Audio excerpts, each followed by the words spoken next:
I pledge allegiance to the flag of the United States of America and to the republic for which it stands, one nation, under God, indivisible, with liberty and justice for all.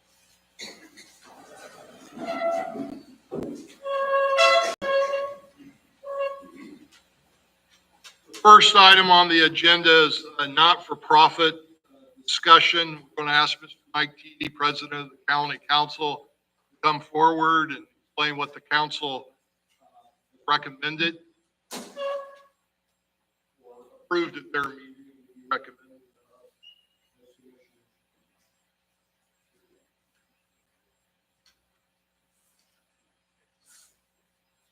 I'm Mike T.D. I'm from Pulaski County. I'm on the county council.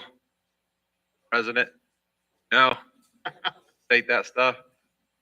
Well, we got the Caterpillar Corners give money to, and schools for give money out of the solar development, economic development.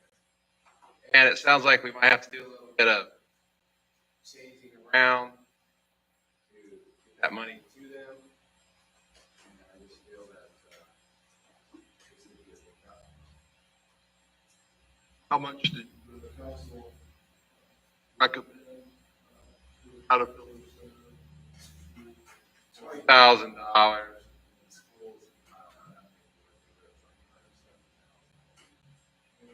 Purposely.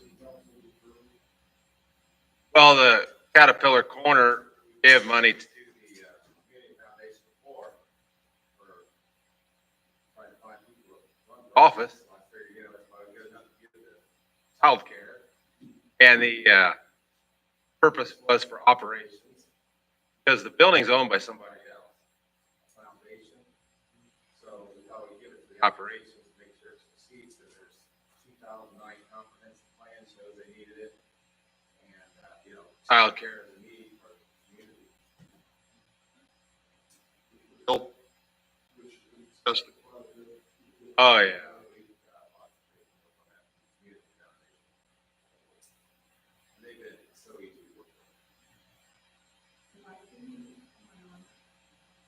On now? Yeah. Can you tell me how many children will be able to utilize that daycare center? And are they all paying?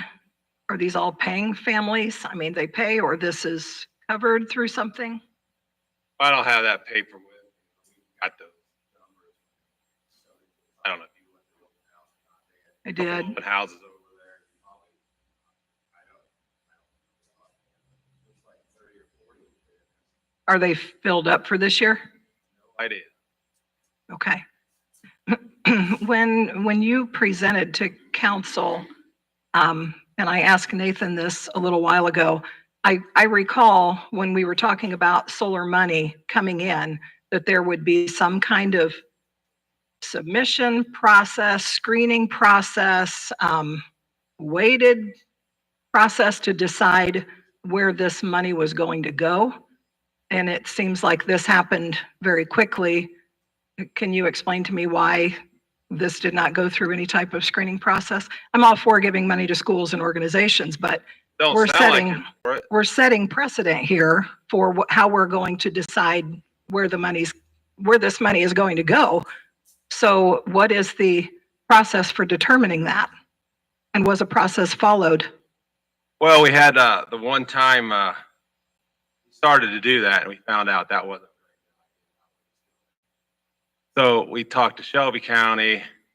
Shelby County told us to get a group together. They screen it, money. But we have all that money. We ought to do some good with it, I think. Don't, but I do. No, I absolutely do. I just think we're going to have some type of process to decide where the money's going to go. I spoke with a council member after that meeting, and they had no idea that this was even being discussed. It was the first time they'd ever heard it. So did all council members get the email regarding where this money was going to go? Or did only certain individuals from council, were they privy to? I think, Jenny, you're going to be against this, so I don't know why. I am not against any of it. I'm not going to yell back and forth. we discussed, there were, a long time ago, there was discussion about a process. And when I just asked Nathan, Nathan said, well, I think they just decided. Nathan, can you explain? I'll let you state how this came about. My understanding is that a couple of council members had some thoughts and brought it for discussion, and then a majority of the council supported it. And further, that they had, in my understanding, every intention of implementing some sort of procedure going forward, but they believed that because of the time limitations on the one-to-one match for the community foundation grant to support the Caterpillar Corner, that it was time critical to move forward with that decision. Okay, was there a time consideration or time restraint on deciding the money that would go to the schools? I'm not privy to that conversation. Do you know, Mike? I don't know how many Senate Bill 1 hearings you've been to, but I've been to 5. Schools are really I attended Belmont. Mike McCord was there. Meeting here. All. 10:01. Other comments made.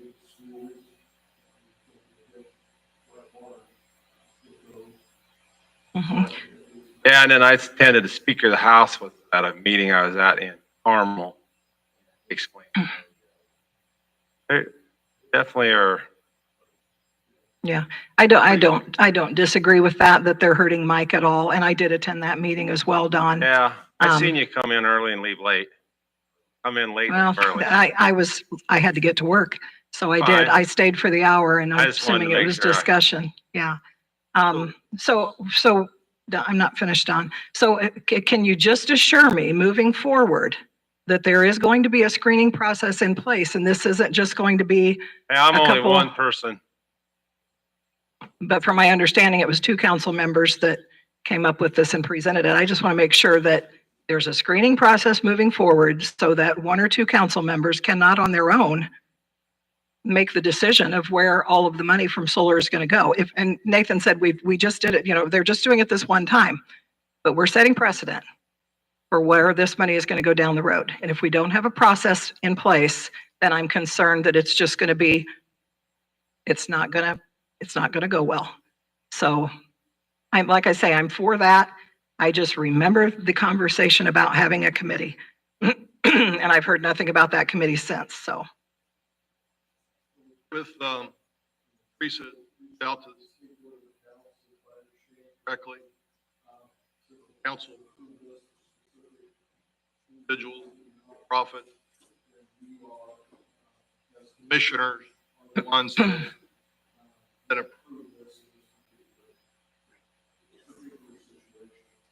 So, President Edie of the council asking us to approve their recommendation for the money that they are sending for educational purposes to the Caterpillar Center for operations and then to the school operations. So that would be the recommendation from us. So would there be a motion to approve that?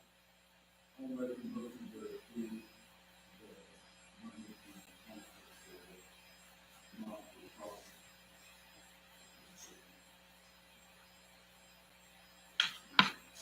I will second that. We have a motion and a second to approve the money that the council has designated to be sent to the schools, Caterpillar Center for operation. Quite a bit of discussion. Any discussion further? No. Those in favor say aye. Aye. Those opposed? Thank you. Thank you. Holly Vanderay, the assessor's going to be here, but I think she's brought a couple of proxies. Come forward. We have the opening. Vice President.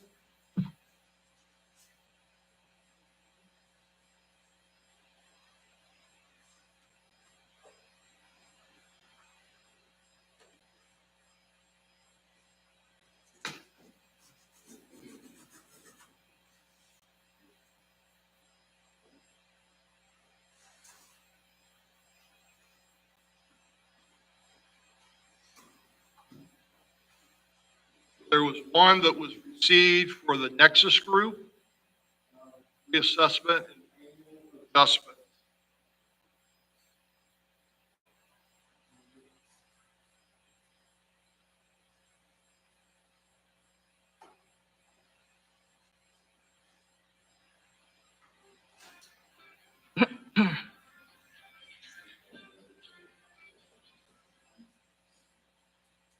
The maximum, list here, the maximum total cost, $506,000. $506,000. I'd like to take this back to Holly, and analyze it, make sure it's what you are looking for. Come to our next meeting to approve that. And give us a little explanation if you are able to, what this is, the purpose.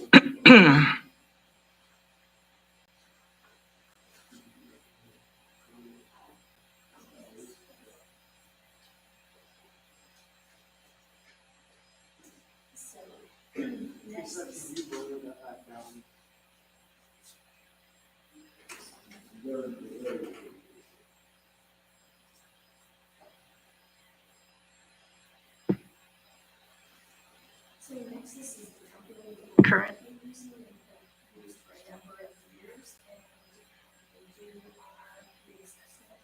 We also provide an attorney, and in the past. So reassessment, they do, they look at the whole county in 1 year. They do so many townships each year. And it goes to every single parcel, takes pictures, does measurements. Believe it or not, there's a lot of changes in our county in 1 year. Building improvements, tearing structures down, and so we try to keep up with that.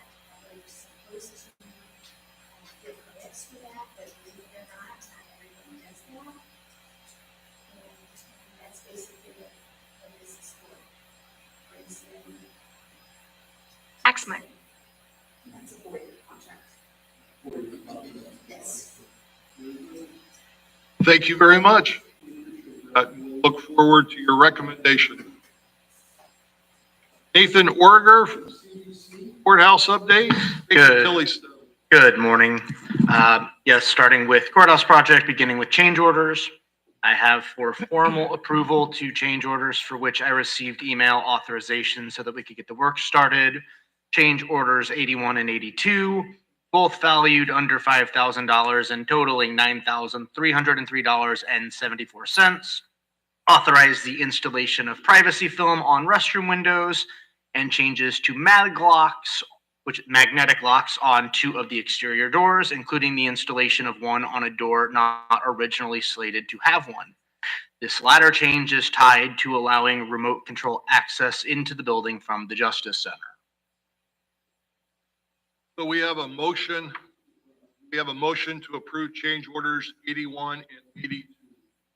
I'll make a motion to approve change orders, excuse me, 81 and 82. We have a motion and a second to approve change orders 81 and 82. Discussion? Seeing none, those in favor say aye. Aye. Those opposed? Thank you. Moving on to finances with the approval of those 2 and other recently incurred costs. That might actually be incorrect. That might have been a holdover from the last version of the report. I don't think I've paid anything else out of contingency since the last meeting. Our owner's contingency's current balance is $20,904.17. I remain comfortable with the balances in our other allocations at this point. And though Ton and Blank will be incurring a few smaller costs out of their share of the contingency as we work toward total completion, I still anticipate having a healthy balance returned to us. Additionally, we have $51,210.92 in accrued interest that we're not allowed to spend on the courthouse, but must spend on other county-owned facilities, and are expecting another interest deposit this week when the CD matures. Progress, we're still on track for trailer and fence to be gone by the end of the month and have scheduled a furniture punch list walkthrough for the first week of August. I anticipate that in addition to calling out any problems with furniture installation, at that point, we'll be making a small list of additional items to order once Ton and Blank has turned over our remaining contingency funds. We should have leftover funds in the FF&E line, but probably not enough to cover everything that we'll still need to add. Meeting room table will be in place before the end of August, and I've started coordinating with the movers, but we will not be able to receive our occupancy permit until the doors on back order have arrived and been installed, which should happen in the middle of August. We've discovered a couple of leaks in the roof recently. 2 of them were in locations where no work on the roof had been done and no leaks had been observed over the last 14 months. So that was kind of a fun surprise as we were nearing the end of completion, but fortunately Ton and Blank is still on site and they were able to get the roofing crew down to look into that. Roofing contractor has already corrected those last week and will be back this week to fix another small one that may have been the result of something missed during the project work. I think it was something where they went through and soldered a lot of nails just to make sure they did not pop back up, and they just missed these 2 pretty quick fix as far as we know. Any questions on finances or progress? All right, last thing I want to cover on the courthouse is the disposition of property. You know, we have furniture and equipment in storage next door in the highway lobby. We have furniture that will be left behind in the east annex once we return county personnel to the courthouse. Most of the retaining wall stored across the wall. Additionally, we've already sold a few items in the past and sent a few things to Olson Auctions for consignment. I know that the health department is interested in picking through leftover furniture, and I'll offer this opportunity to other departments as well. After that, it is my intention to work with what the Indiana Code provides as far as rules for disposing of property, to make it available to the public through those processes. In general, that should be pretty straightforward. Most of the stuff is pretty old and not especially valuable at this point. However, dealing specifically with the retaining wall is going to be a bit trickier. There is got some significant historic value, sentimental value in the community, and the code establishes a value threshold over which items have to be sold with a greater degree of notice. And I don't know what that number is offhand, but the wall certainly, if not one individual section, then anyone who would potentially be interested in acquiring more would fall subject to that. I raised this issue specifically, not something I had originally intended to do, because I was contacted over the weekend by a resident who is interested in purchasing 200 linear feet of this wall. Someone who has a plan for them, for the sections, and the ability to implement it with equipment he has access to. I know there are residents in the community who would like to see the wall reinstalled. Unfortunately, as I explained, we have that spending threshold that we cannot exceed even with the interest that we have accrued. And so we're sort of in a bind without some sort of private sector / nonprofit funding to do that. So the reason I am bringing this to you today is that I would like some guidance whether or not I should inform this resident that we are willing to sell some sections of it, but that he would have to wait for the whole notification process to be followed so that we are compliant with law, or that the county would prefer to hold on to these wall sections for now until a later date to decide if there is a financial means by which to put them back in or to find something else to do with them. I have like I said, it was not my intention to bring this up, but I was contacted by a resident. I said I would bring it to the commissioner's attention and let the board contemplate whether we are okay with starting to make it available to the public, or if we want to sit on it for now and then talk to the property owners about how long it could stay there. If we need to move it across the street here, if Gary has time, space, or to the transfer station or something. I just want to be able to give the guy an answer and know how I should field any potential future requests. Because I do know there are people who have expressed interest in buying it if it ever becomes available besides this gentleman. What was the estimated cost of putting back? As I was going through meeting minutes to transfer to the current website, I came across the actual meeting from last spring where the bids were received, and when we rebid the project, the wall had been included as an ad alternate because we knew that we would be pushing the threshold with the inclusion. It was somewhere in the vicinity of $300,000 to $320,000. There were two bidders in that category. One of them was a little bit lower on the wall, but they were also the higher bid on the standard part of the bid packet. And so it's hard to say for sure, but somewhere in the $300,000 to $320,000 range to do it correctly. And that is excavating, putting in proper footers so that it no longer shifted over the years, reinstallation, tuck pointing, etc.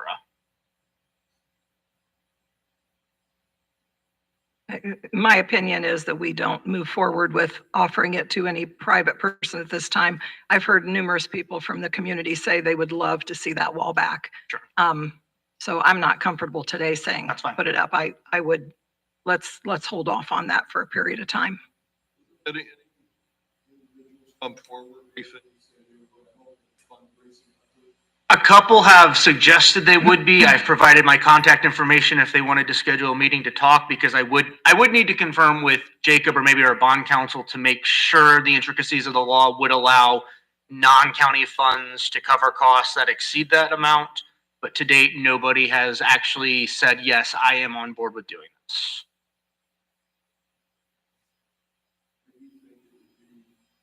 Just in the county. Worked. Like that retaining wall history.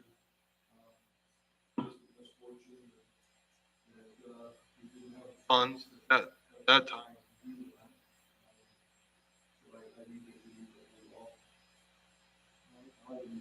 Okay.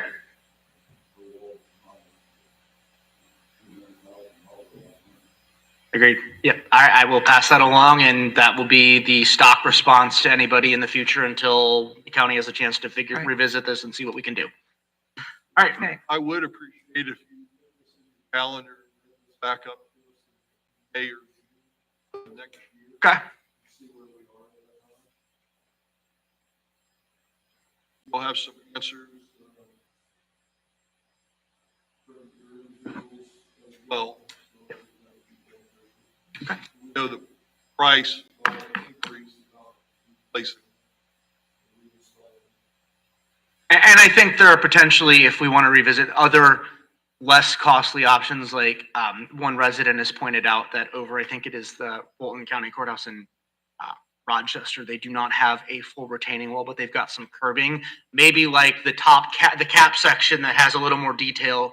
I don't know if footers would be required, or maybe footers that are not quite as deep, and that would be sufficient, and you could at least create some curbing and retain part of it.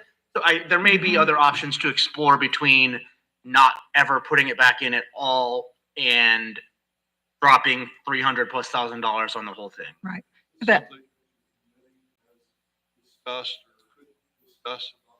Yeah, we could have further yeah, we certainly, as we were working through value engineering and cost cutting before rebidding last spring, we spent a substantial amount of time discussing this issue. John Masterson works in the construction industry, specifically in the quarry industry, and he brought a lot of perspective, some alternative ideas, and ultimately we realized none of them were going to bring that cost down far enough that we could make it work as a core part of the scope of work, and that's why it ended up as an ad alternate. that 300 to 320, is that materials and labor to get that in? That was material and labors, and did not account for the ton and blank fees that come on top of it, or the architect fees. That was just the subcontractor for both, yes, labor and Okay. materials. I'm just curious if there would be anyone from Pulaski County that would be willing to donate labor time to bring that cost down. And since it hasn't been suggested yet, with I'm our- sure that is a yeah. possibility. yeah, I would think so too, to put that back in, but I don't. something we can look into. I do think that a big part of the cost was just, yes, labor is a big component. As far as materials, it was mostly just all of the concrete necessary to do the entire perimeter. And Mhm. it might be that we end up, like, if we get to that point where we've got one or multiple contractors who'd be willing to do a discounted labor or to donate it, maybe it's not feasible to put the entire perimeter wall back in, but maybe sections of it. I know one thing we talked about in our steering committee meetings more than a year ago was maybe we just did it kind of at the entrance there where we did put some back in to frame that mini plaza, kind of flaring out just like maybe 40 feet on either side, and then maybe the corners of the building and putting some of the cost in. So there are some options we could explore later on. And especially once Ton and Blank has released the project back to us and we're no longer required to, we'd still obviously have to require bids, but wouldn't be working necessarily under a CMC who is responsible for all of the subs and have all of the overhead that comes with managing 10 different subcontractors, that sort of thing. Right. Those are all possibilities long term. Okay. Thank you. Thank you. Anything else on the courthouse before I move on to my other issue? No. All right. As you're aware, last week, the council adopted Resolution 2025-10, a preliminary resolution regarding an ERA designation and tax abatement request for the proposed Mammoth Grazing Land Solar Project. One of the stipulations of that resolution is that I am to have a third-party economic and tax impact studies performed for review by the Economic Development Commission and the council and board before tax abatement is considered, or an economic development agreement is considered. I am seeking permission to expend an amount not to exceed $30,000 unless Baker Tilly comes back and says there's additional costs incurred and we sign off on those to have these studies performed. This is, of course, well above my department's threshold for spending without board approval. I have drafted a reimbursement agreement between my department and Doral and its subsidiaries. I will not commission these studies until that has been executed, which I'll ask the developer to do as soon as I have Attorney Ayler's blessing on the final version of the agreement. I explained last week at the council meeting when the county did our first solar projects with Mammoth and Moss Creek. It may have been the case with Bottle Brush as well, I don't recall. Reimbursement requirements were built into their respective economic development agreements. And so that theoretically, if the EDAs had not been executed, tax abatements had not been awarded, we might not have had recourse to demand reimbursement for these studies.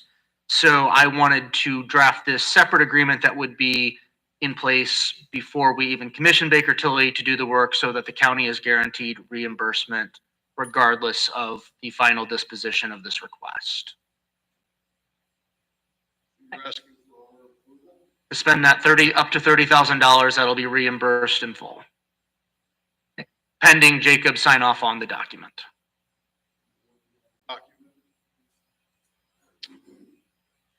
I have some questions regarding this. Does this need to be put out for bid No. with the amount of money that It is? does not. Professional expressed. services are not required to be put out for bid. Okay. My other concern with the Baker Tilly, I've spent a long time looking over the Baker Tilly study used to determine the economic development payments and all that. And I've brought light in some of these meetings to some of the data that was used to drive the tax abatements and all of that should be questioned. And I know some of that came from data impact, which Sheila, I know you asked me at one of the last meetings about the 25% of employees that were supposed to come from Pulaski County. And that was the data impact study that mentions that. And I do have that here if you would like to look at that so you know where that number came from. So I did bring that with me. But I think now that we're getting some real data and some real numbers regarding those people who were employed, we haven't looked into at all how many of the materials did actually come from Pulaski County, and that was thrown into that impact study too. So my opinion is we're jumping the gun on all of this to jump into another project when we really don't even have a clear understanding of where we are today and what really happened through that project and what did not happen, because it's going to make a difference to the county and its and our economic placement, where we are economically.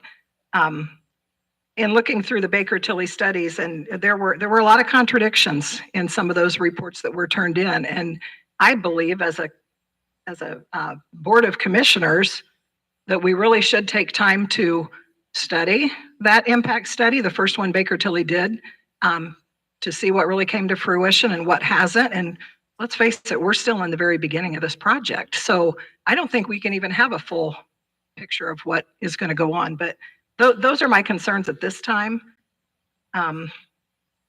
With Baker Tilly in particular, the study that was used, and jumping into the next project. So, I mean, my opinion is we need to hold off and we need to study. We need to get together as commissioners at some point and really look through. Have you guys read through Mike and Don, have you read through the last Baker Tilly impact study, data impact, and the Texas studies?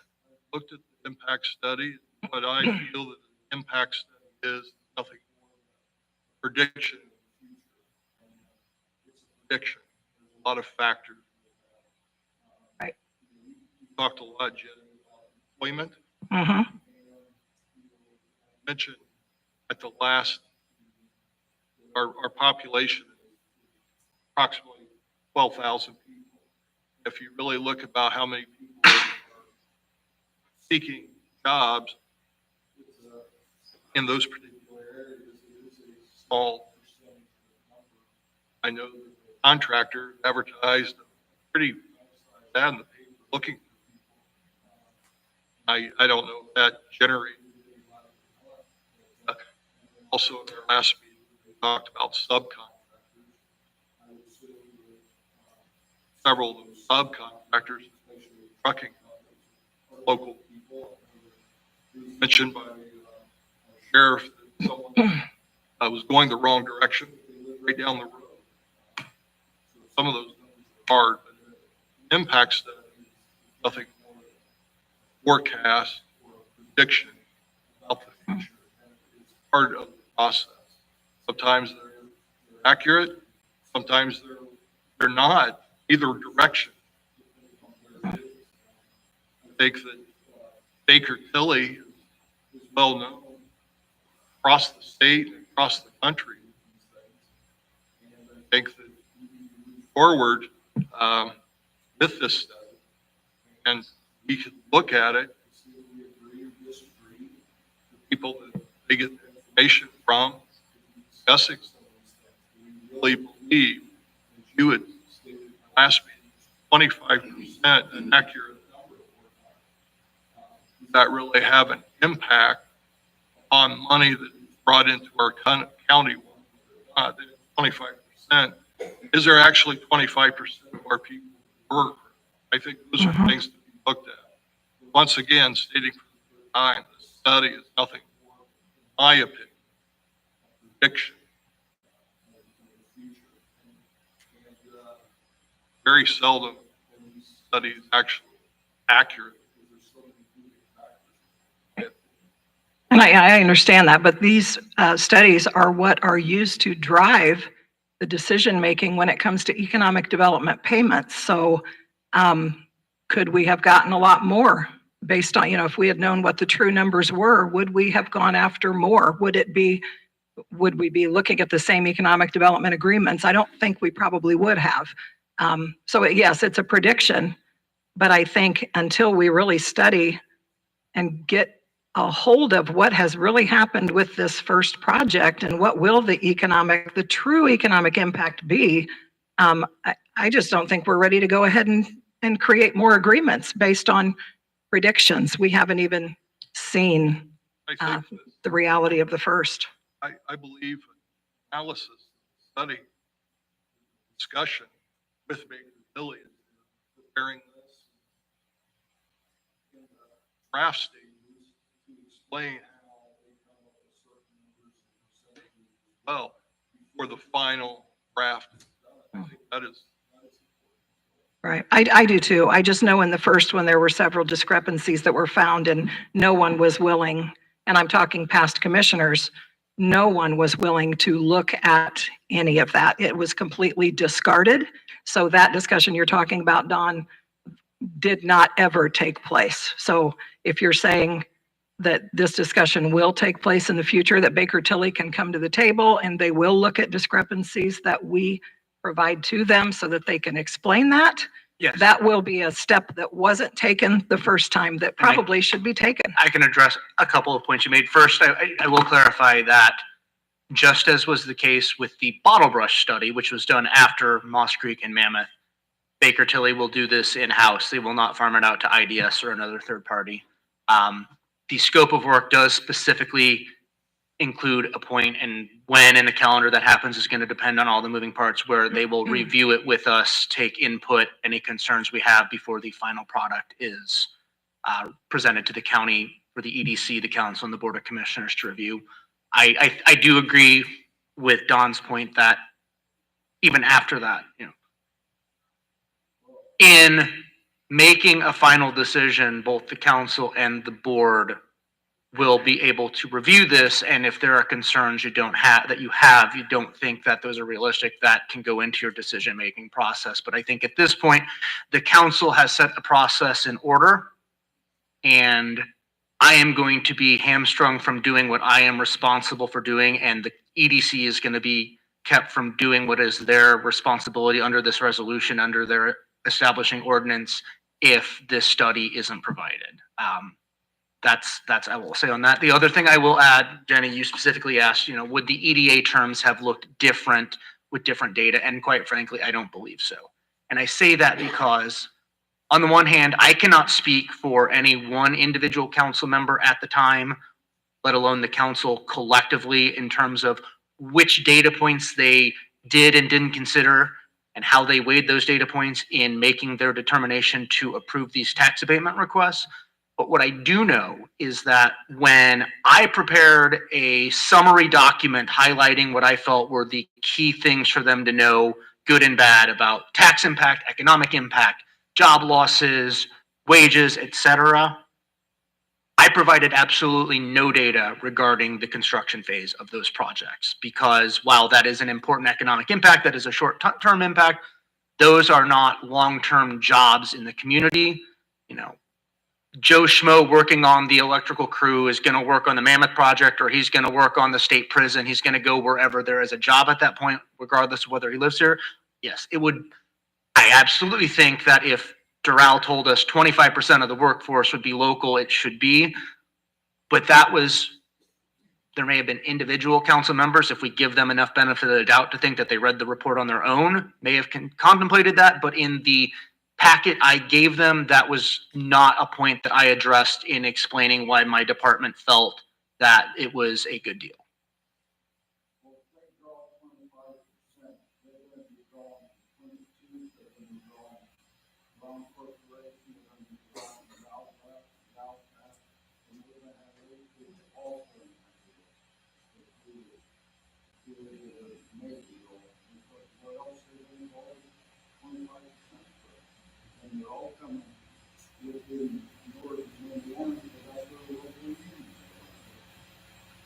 And I'm not disagreeing with that, Mike. I know we don't have 25%. I'm just saying that's what these numbers were based on.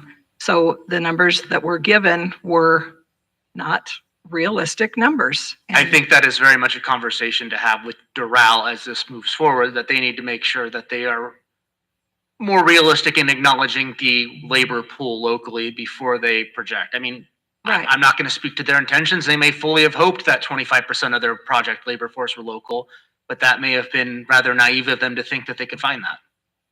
I would agree with you. You're Okay. asking Approval to spend up to $30,000 that will all be reimbursed. up to $30,000. We have a recommendation.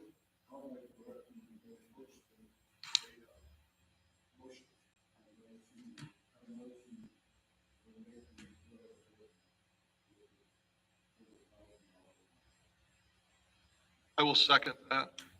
Any further discussion? I would have just liked to have seen a different, are they the only company in Indiana, Baker Tilly? No, but they're the one with whom we have a working relationship. I like trying out different people to see what we can get instead of falling back on the same company every time. I just don't think that's good practice, but that's my opinion.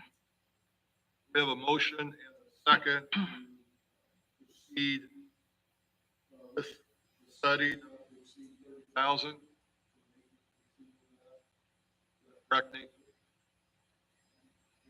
Those in favor say aye. Aye. Those opposed? Aye. 2-1. That's all I have, unless you have any further questions. Thank you. Other business. Approve and sign claims and payroll number 15. I have reviewed the claims and payroll from number 15 and approved those. We have a motion and a second to approve claims of payroll number 15. Discussion. Being none, those in favor say aye. Aye. Those opposed. We have the minutes from July 7th, 2025, regular session that was presented to us.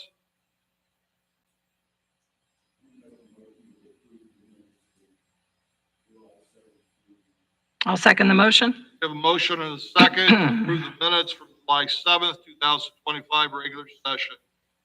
Discussion. Being none, those in favor say aye. Aye. Those opposed. We've been presented the executive session minutes from June 5th, 2025.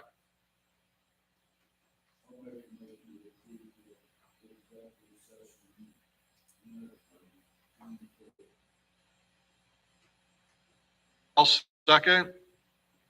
Discussion. Being none, those in favor say aye. Aye. Those opposed. Anthem Insurance updates. I sure can. So, last meeting, you had, I had brought you the cost share, and we had thought that the cost share last year was 70-30 for the health insurance for 70% the county would pay and 30% for the employee. But that was not the case. Last year, it was actually 85-15. So I am presenting the new cost share percentages for the medical. The vision and dental did not go up and this year, which is a good thing. And those are at a, the vision is at 70-30, but the dental is at 60-40. So Council. they have. Recommendation to update the Anthem Insurance.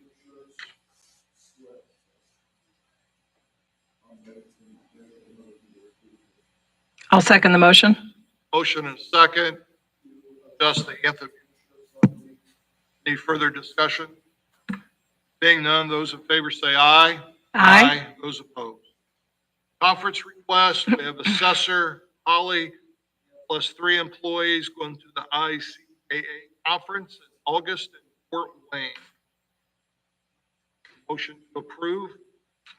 I'll make a motion to approve the conference request for Holly and 3 employees to the ICAA conference. Motion and second to approve the conference request. Those in favor say aye. Aye. Those opposed. Discussion items. You have? Go ahead if you I have. have, I wanted to inform the commissioners that I did meet with our property and liability insurance company. Went over the policy, looking at the future. Knock on wood. We've had fewer claims in workers' comp than what we've had in the past. They contribute to that partly because there's training that is provided to our departments. And we encourage our departments to look at that particular training, dealing with workman's comp issues, how to properly handle equipment, et cetera. So I think that's important for us to do that. They also recommended the auditor's office says that outstanding job doing inventory and keeping that up to date. So it's just a matter of continuing to look at our vehicles, which is the higher plane, if you will. Have those vehicles, if we have vehicles that do not, we're not using, or if we do not have use for those, working with our departments. Moving those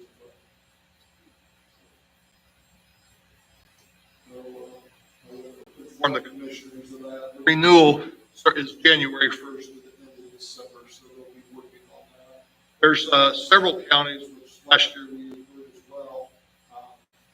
Because it's not a profitable business, there's a lot of large insurance companies will not have stopped insuring some counties and local governments because the claims seek the plaintiffs in that. Hopefully we're going in the right direction. We will not be in that situation. I have just a few updates. The road closure that we voted on at our last commissioners meeting for the addition out by the bridge on 119. Nathan brought it to my attention that we possibly, in order to do that correctly, need to have a public hearing. Jacob, I think I spoke with you about that. Right. So who needs to initiate that, Jacob, to make sure that's moving forward? You or Teresa? I can't remember who you said.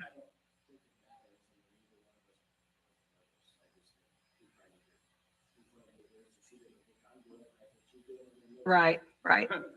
Okay, so who would like to do that?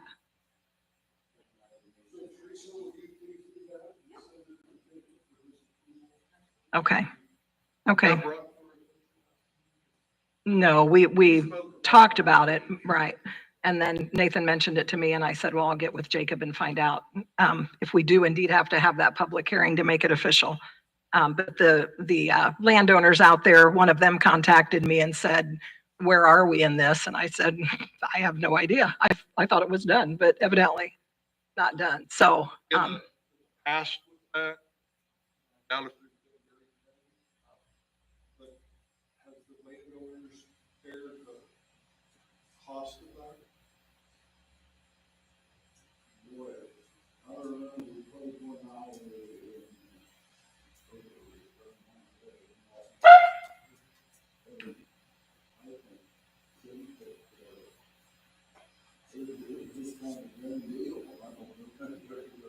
you don't know if you had to have a public hearing or, yeah. I think the last time the county vacated a road, and I may be mistaken, but I believe it was out by the old school in Pulaski, Mike, you might remember that, where there were some Behind it. disagreements, there was some negotiation on exactly what did and didn't get vacated to keep access open. And I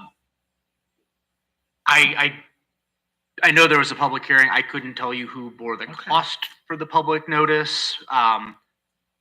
But I think Mr. Murray it was either Mr. Murray or Justin Schramm who was the attorney on that case. So we might want to check with them to see how they handled it in the past.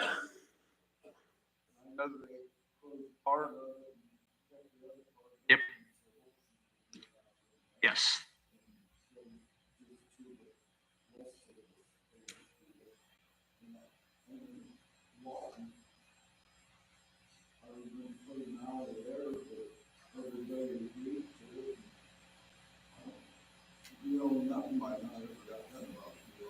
Yeah. Well, these homeowners are concerned about making sure it's done right. They're asking what their next move is. Yeah, right.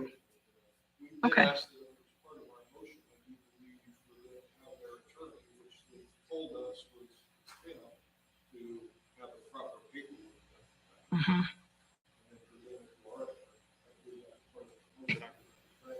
Okay. Now also too, since you're only closing part of that road, you may have to have a survey done as well. Because, you're not closing the entire road, closing. Mhm. More than likely, there's probably gonna have to be a survey done, correct in our plat book. Yeah, if I remember right, it is. They mentioned that. I mean, they weren't real happy about that, but in a conversation I had, I suggested they do that, and yeah. And then I said, maybe you want to combine your parcels so that it's not an issue down the road if you go to sell. But so they were going to consider that, but probably if the public hearing will make sure it's done clean, let's go ahead and schedule the public hearing. Okay. Yeah. Good.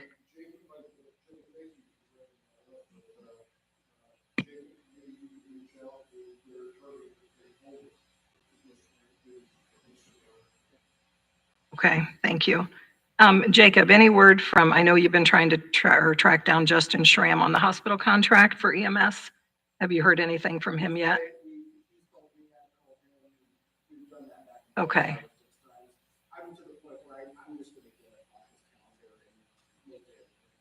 Okay.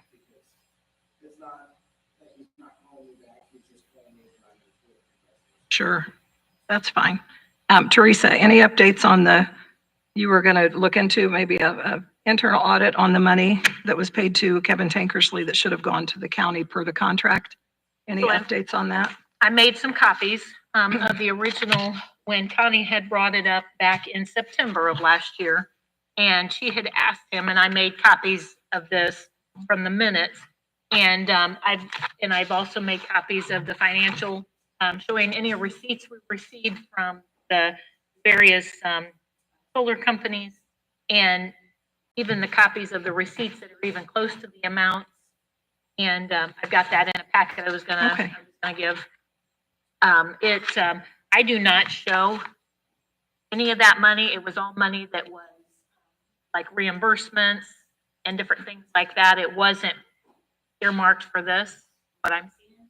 Okay, yeah, if you could share that with us later. I was hoping you'd have some information, so that's great. Thank you. We'll review that.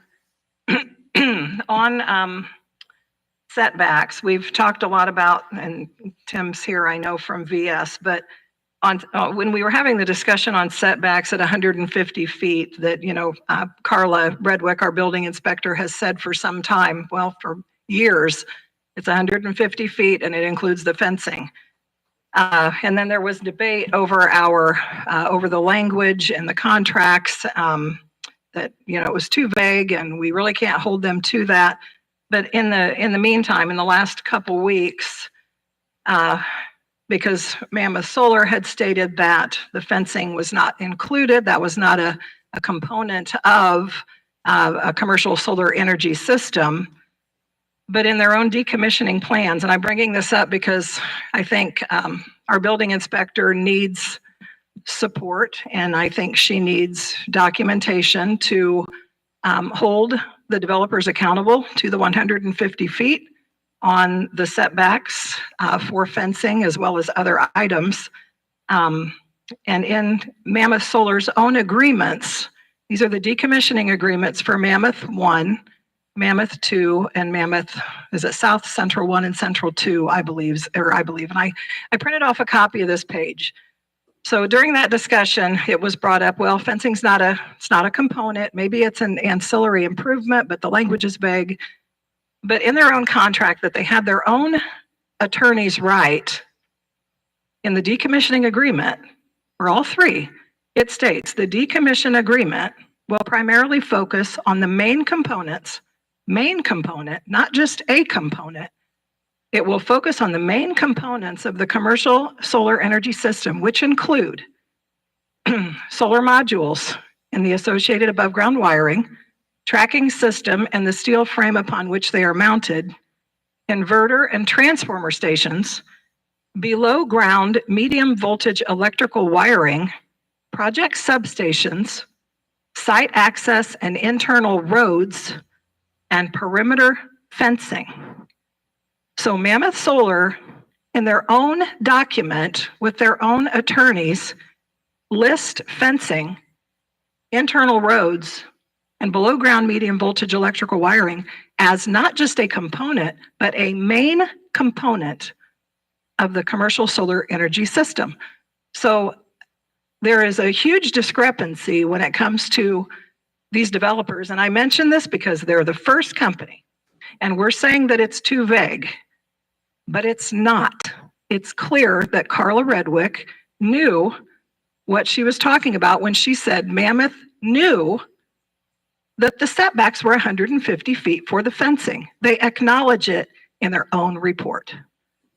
So I guess I'm asking Jacob as well as commissioners, they admit it, it's written, why are we not holding them accountable to their own agreements that will protect the residents of Pulaski County, and that we took an oath to, as commissioners, to support and protect these residents as well, because we are setting the precedent. I talk a lot about precedent because these projects are huge. They continue to come. This is number 1 out of 4. Mammoth is requesting another 8,700 acres. And right now, at the last commissioner meeting, I asked, what is the setback for solar fencing? Nobody could give a response. which means as a landowner, and we know there were 220 properties in the first project alone that would be impacted by this within 660 feet of a commercial solar energy system. So what we're telling all of these homeowners is there is no setback. It could be on your property line if Mammoth or these other solar developers wanted it. But it is clear, folks, that Mammoth knew the setback was 150 feet, and they call it a main component. So I just want this on the record because, I spoke with Jacob and I said, this is probably not going to go away. And it would be my recommendation that Carla uphold our county ordinances that state all of this is 150 feet away. And any questions from?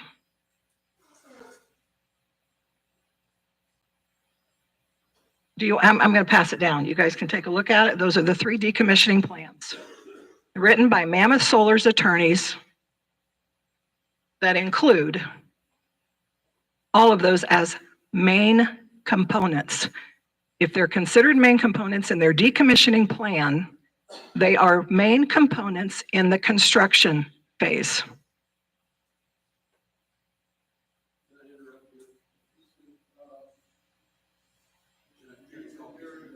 Public comment, Marshall. Yeah.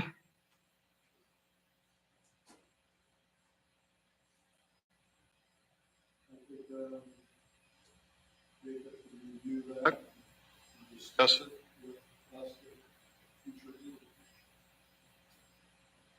Question lines that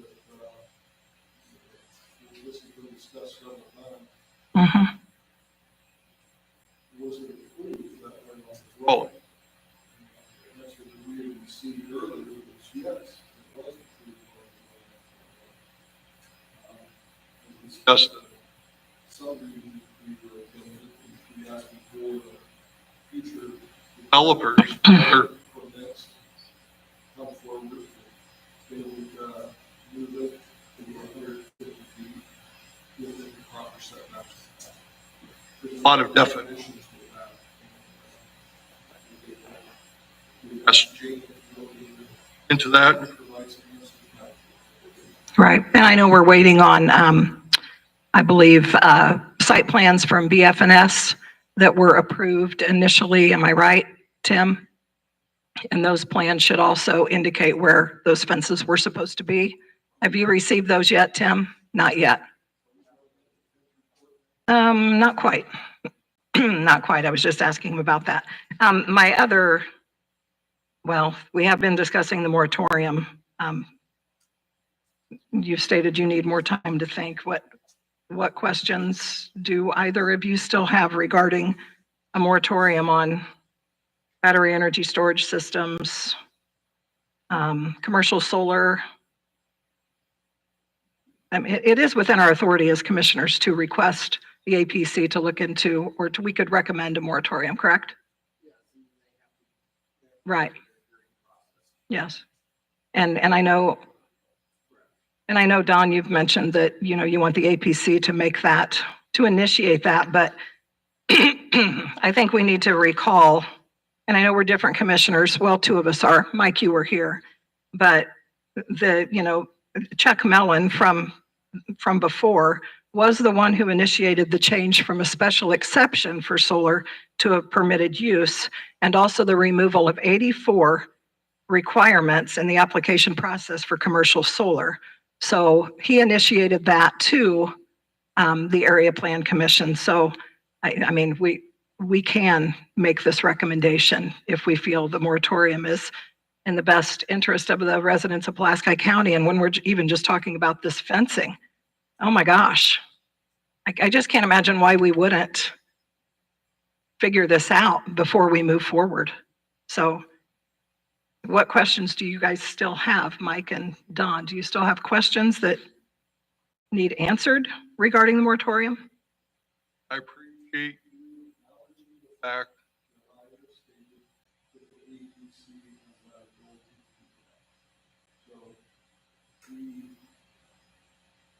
Knowledge have that. That's trust. Much as this has been discussed in the Mhm. APC board members must know that this has been discussed.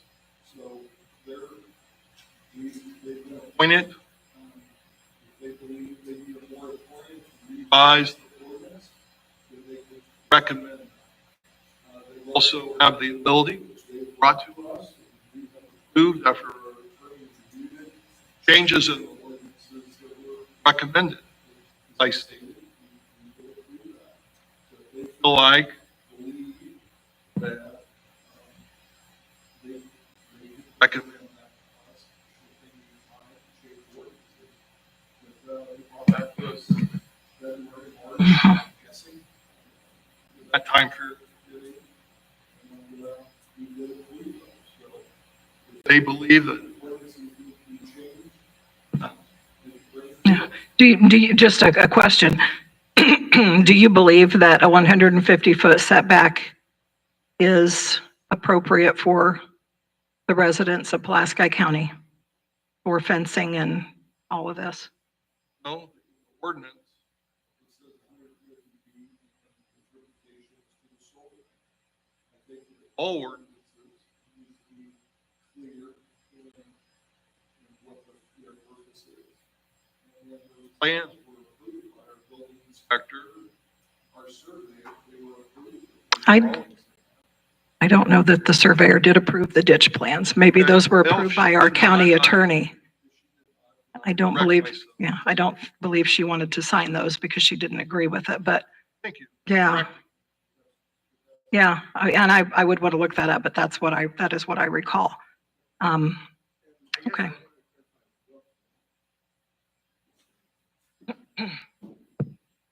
You had said something about not wanting to put I want to make sure we're talking about the same thing. You're talking about the 75-foot easement issue. Well, both the 75 feet in the drainage agreement, the 150 foot in the regular building inspector agreement for Mammoth Solar. Right. Well, And for all of it, yeah. I guess I just wanted to make sure I understood that you're saying that the surveyor disagreed with me about the issue of the 75-foot easement. No. Is that what No, you're I'm saying? not saying that. She was uncomfortable, I believe, with the drainage agreement and did not want to sign that. And I believe the county attorney, and I'm going to check it, but from recollection, the county attorney signed that and maybe not our county surveyor. Do you remember, Mike? This is prior to 2025, though. Yes. Okay. I was going to say, because I just want to clear, I don't recall ever signing a drainage agreement, so No, that no. must have been Mr. Tankersley. It would have been Mr. Okay. Tankersley, yes. Okay. I only have one other item. We've been talking a lot about the comprehensive plan, updating that. And my concern, because I always have concerns, my concern with the comprehensive plan, the members of the APC are the ones who are to work on that. They're responsible for the mission, the vision, the future planning of all of that. And I know, Nathan, you're kind of spearheading that whole process. And my concern with that, our comprehensive plan has been disregarded largely over the last 5 years. And I've printed off some of the areas that I feel like in the last 5 years, we have not followed our comprehensive plan for the county. And my concern is that I understand your parents have ground in the Mammoth Solar project. And does that create an indirect conflict of interest for you in all of your work on the comprehensive plan? Or any of the solar? Quite frankly, as far as the Language. comprehensive plan specifically goes, I think that is only even a question to be asked if somebody takes such a narrow view of the comprehensive plan that it is only about solar. And I don't think anybody I did working not on. say that. Well, that is what I'm implying, because that, if this is done properly, it should be a master plan. It is not. I mean, solar is one relative, I know it is a very public and controversial topic, Sure. but that is one very small component of the project. No. And And at the end of the day, I am leading this process right now because I have been asked to make sure that it happens, but everything that gets approved will have to be done by the APC. Can I ask who asked you to be in charge of the process? Mr. Street and President TD asked me to spearhead this because we felt that based on the recommendations of the Community Foundation and the C.D.C, it needed to happen. Okay, well, I have a concern with that. I mean, and I agree there are several on here that need to be in charge of that, but this does look like this is the responsibility of the Area Plan Commission to do this. And so I think we need to have further conversation. I think we need further conversation on that. Sure. Committee, last So right now, meeting. Yes, I right am. now, all there is an interview committee. And as that is, it includes both our building inspector and Mr. TD as the councilman who is on the plan commission, Commissioner Kniebel, me, and Vice President of the Council Jimenez as the president of the C.D.C, given that the C.D.C and the Plan Commission are the two county agencies that realistically have the most responsibility for implementing things that would come out of the plan. As far as an actual project steering committee goes, that is not in place yet. I think I explained at the last meeting that if one is in place, that'll be as whichever consulting firm is hired recommends it be. And that very much will have to involve engagement from the plan commission. Okay. I guess I'm amazed at how much time and effort is being spent on a comprehensive plan when over the last 5 years, it's not been followed. I mean, largely not been followed. The number one recommendation or policy and recommendation through our comprehensive plan was to preserve the availability of agricultural land and to consider the protection of soil from wind and water erosion. Those are the first two. Solar energy is number 11 out of 12, and 11 reads to promote reasonable access to solar energy. So we've not paid any attention to our comprehensive plan over the last 5 years, largely in regards to what's going on in Pulaski County. So I'm not even sure how much of this really needs to be changed at this point. And how much is it going to cost to do this, the comprehensive plan? The maximum required local match for the county is $6,700. The local match from the county would be $6,700? Okay. More if in negotiating with the firm, we feel that the final product, in order to truly reflect what Pulaski County needs, costs more than the $60,000 or $70,000 total project with the grant. But our maximum required match to get the maximum grant from the state is $6,700, I believe. Okay, so 6,700, but then that grant is also taxpayer money, so we're looking at over 13,000 to get the project to revisit the comprehensive plan, correct? Okay, okay. That's all I have at this point. Thank you. Mhm. Do appreciate the initial phase. Follow that vision as time goes. Things happen. I personally need a vision. I appreciate starting this. Right, I do as well. I just want it to be followed, and it hasn't been followed in 5 years, so. I will note that as part of the pre-process, as we're preparing for a grant application, as you may be aware, C.D.C had put together a survey for the community that we have shared online that will be provided to the selected firm to begin the process. And as of Friday, I think we had 96 responses to that survey. Okay. That's Very- helpful, thank you. Very thorough public contribution thus far, and I'm going to be sharing that a few more times on social media. C.D.C will keep it up through the end of the month. Okay, thank you. Tim from BS.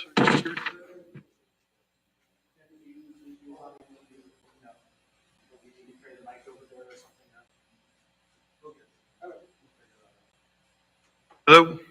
Good morning. Commissioners. Thank you for the opportunity for me to provide an update today. I'll start with ongoing concerns that came up in the last meeting and touch on a few clarifications we gathered over the past couple of weeks. From there, we'll walk through where things stand with construction activities, vegetation buffering, and other coordination efforts currently underway.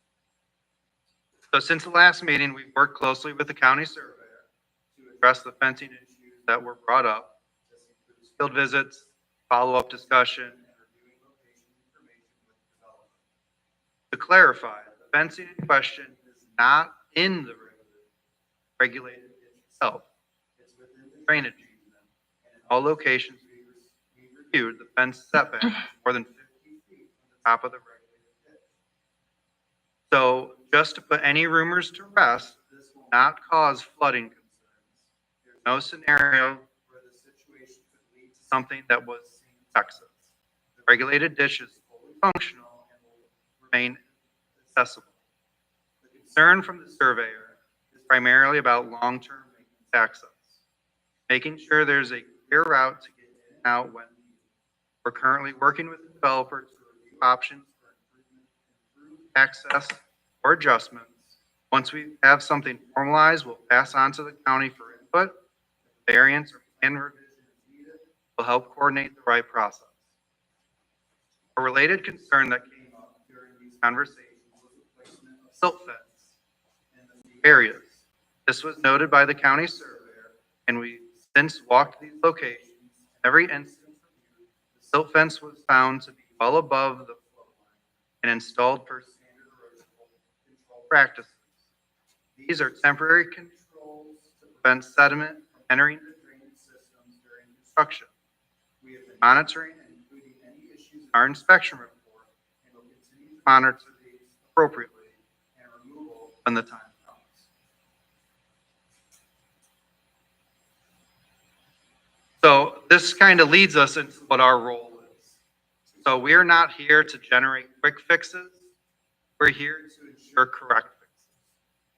Our job is to advocate for the county, ensuring long-term protections are in place and document everything thoroughly. This allows the county to hold the developer accountable and, if necessary, tap into the bonds that have been submitted. These bonds exist to ensure the county funds are not used to fix developer mistakes. Our oversight is a safeguard to ensure these bonds are enforceable if needed. Another part of our role is to push for clear schedules and timelines. Though we don't always receive them as quickly as we'd like. That said, we have recently received the schedule for County Road 550 South. With some direct results of our continued pressure, this road is now set to reopen August 21st. While that schedule still could shift, it's a helpful step forward for transparency and planning. As for County Road 300 North, this section was recently closed as part of the next phase of roadway construction improvements. We've made it clear to the developer that advance notice and coordination. We made it clear to the developer that advance notice and coordination is needed, and they were followed for the previous and this closure. We'll continue to provide updates in this progress as it moves forward. We'll skip the vegetation buffer. I'll go through it. It's hard to see on that TV. I didn't realize that when I sent him this last night, so I'll have him put this online. But another topic that we've received questions about is the vegetation buffer. We've been working with the developer on getting updated materials that the public can view.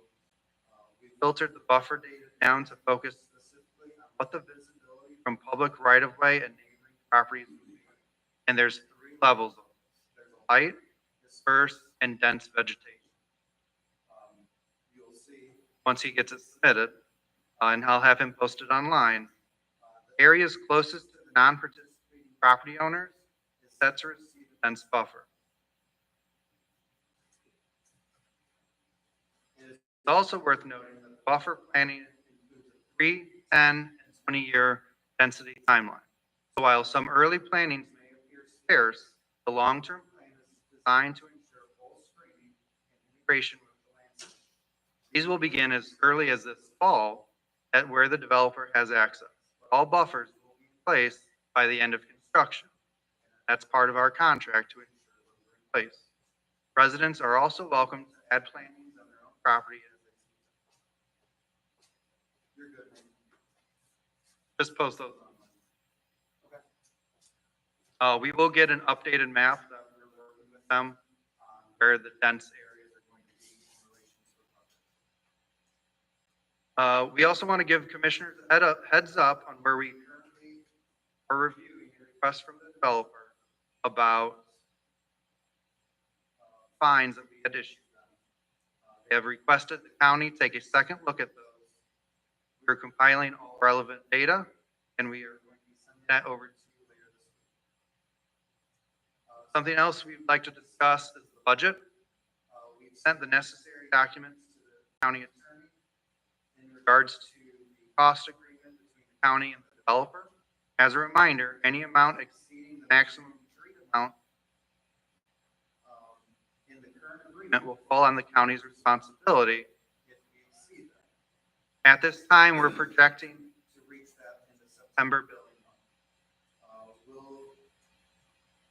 We want to flag this again and reiterate, we're happy to assist any way possible to help expedite this agreement modification and revision process.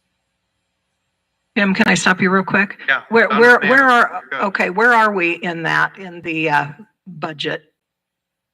What needs to happen to have Mammoth approve more funds? Have they been, Jacob, do you know, have they been contacted about? They have, and I, believe the conversation was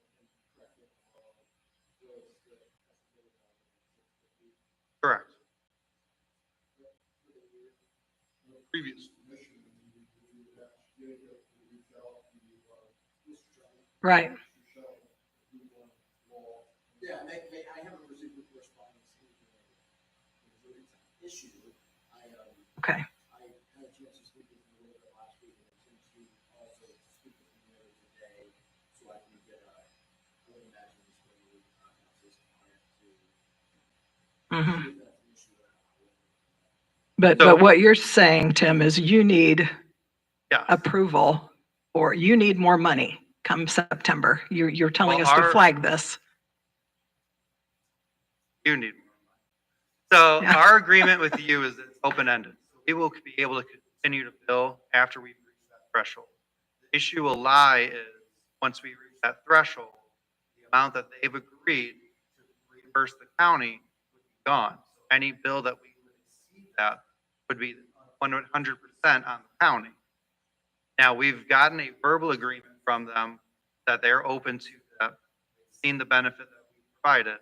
I just want to make sure when the time comes, the proper paperwork's in order, and there's no question. Right. Because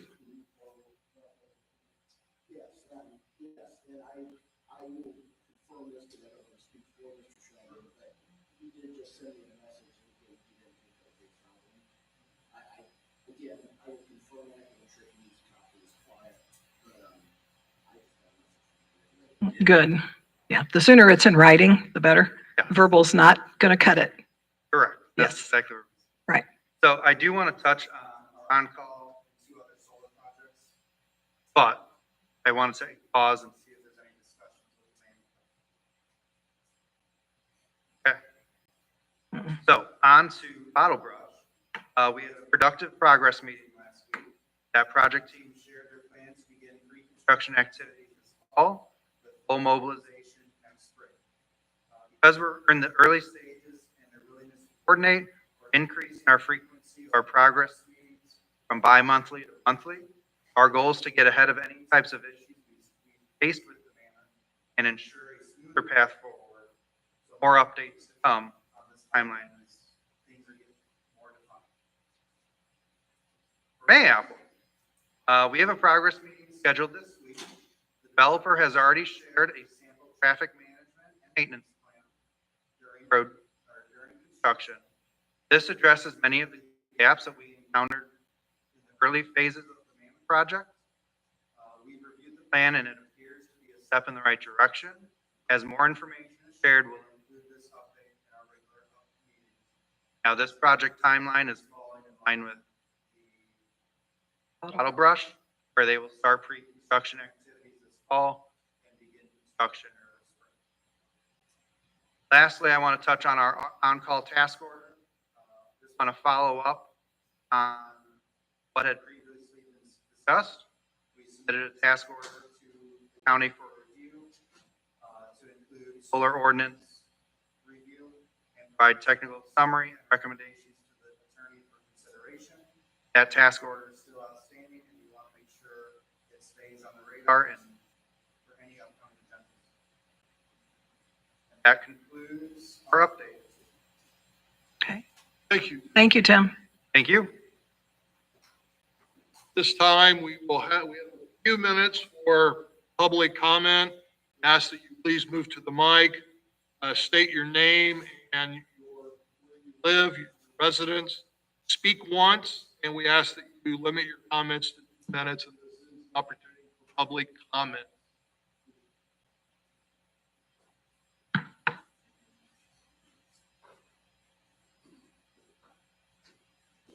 Hello, my name is Marshall Field. I'm a long-term resident at Rich Grove Township, Pulaski County. I got put in a position where we've got a bit of a grievance with a farm that's adjacent to us. We need access to a drainage ditch that is sub-lateral off Thompson ditch. We have drainage into this ditch. The way it looks right now, they're not in compliance. Setback, checked out.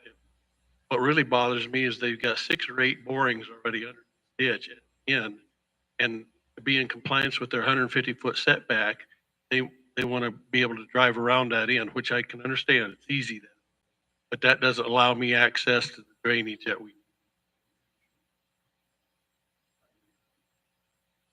need to back up that. What I'm saying is we need to really back up that setback. If their setback was 150 feet, no problems. I can go out my business, they can go about their business, everything's comfortable. But with the borings already done, what I see for the setback, it's not in compliance. Borings are probably about 30 feet, that's all from my.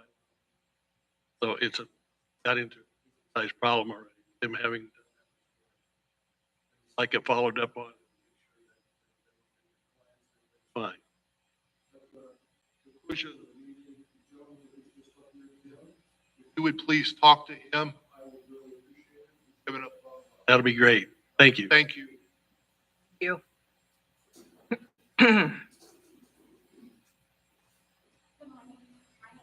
Larkin. I have a couple of questions to present. I'm looking to become more involved in County. I'm wondering if you guys know where I can get access to the studies, plans, etc. that have taken place in Pulaski County over the past 7 years. Is that publicly available to someone? All of the studies and plans that have been conducted by Pulaski County government are available on the website. Reach out offline, I can direct you to where you'll find each of those. My next question is, does the public have access to these agreements? Want to? We're also on our website. Okay. My third question is, back in, I may have them wrong, but I think it was February, I presented to you a recommendation and you thought that it would be useful to move forward with risk benefits analysis on the impact of all of these large scale projects that are being faced in Pulaski County. Discussion of comprehensive plans, et cetera. Has this been discussed in terms of this moratorium is not taking place? So I, as a community member, would just like to learn about the economic, the environmental, the infrastructure, community, and social, which is no small thing. It's well been on the receiving end for positions and a long-term viability. Have you revisited the potential of doing these studies? thought would be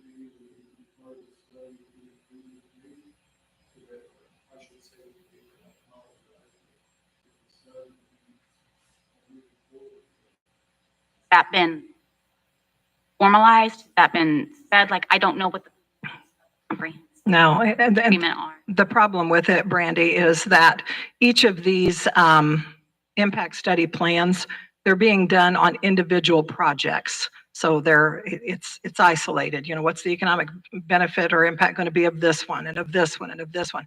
We have, and I believe what you're asking for, because I recall in February, there needs to be a all-inclusive, comprehensive risk benefit assessment done for the county as a whole on all of this, because isolated projects are not going to give us a complete picture of what it's going to mean for our county. And am I correct in? You are correct. And back to what you said, impact studies, those are projections.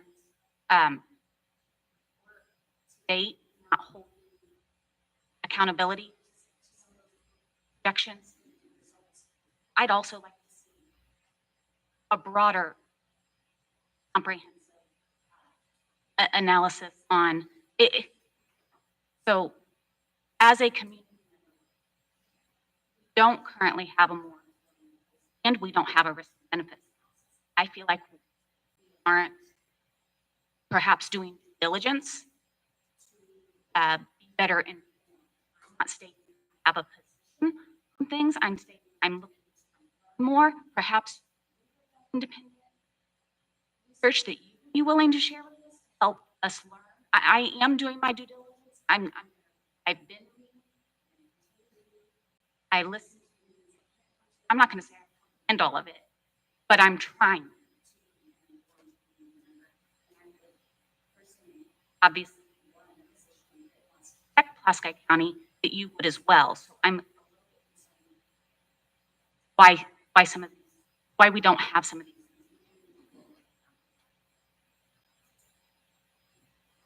So is this something, and Mr. part of the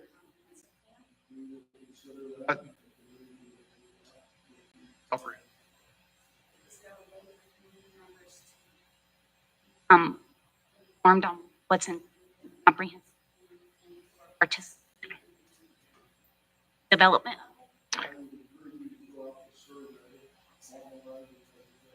It's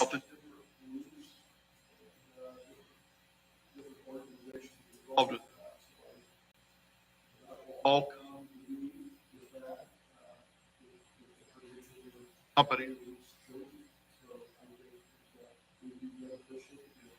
broad. I Thank you. thank you. I appreciate it. Wasn't as I was.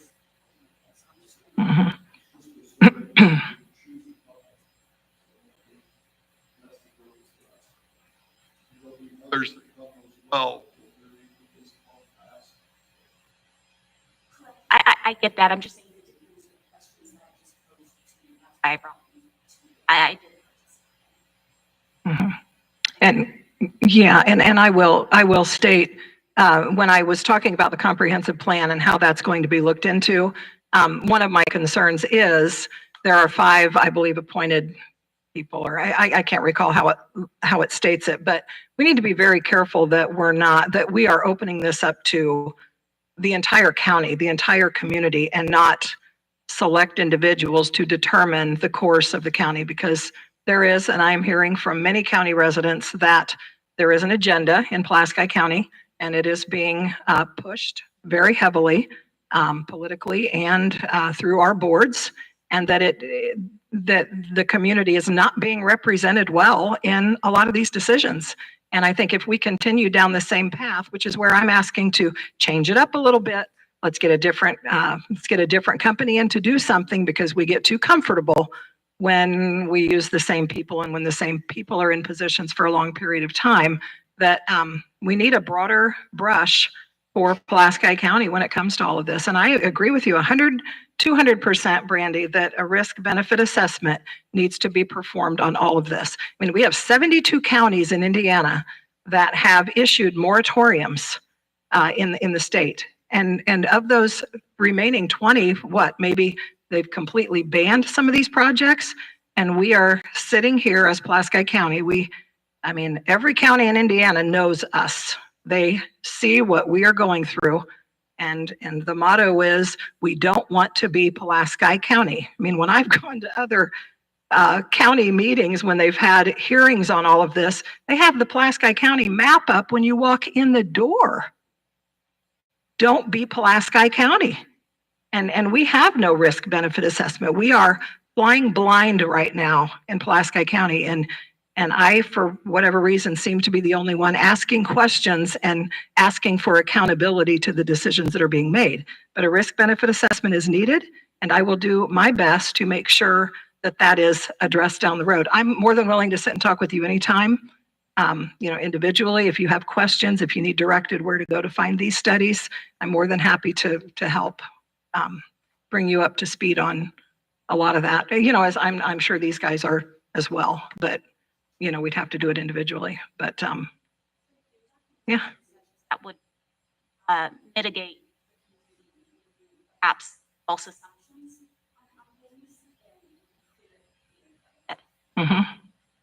I agree. Thank you. It is 10 o'clock and it is time for our training. Motion to adjourn. Mr. Street, I do have one thing I'd like to say to Marco. I do. We have made a motion. We have I didn't you can second talk it. to us privately. Come up here, okay? Mr. Baylor to come to our next meeting. So we have a motion.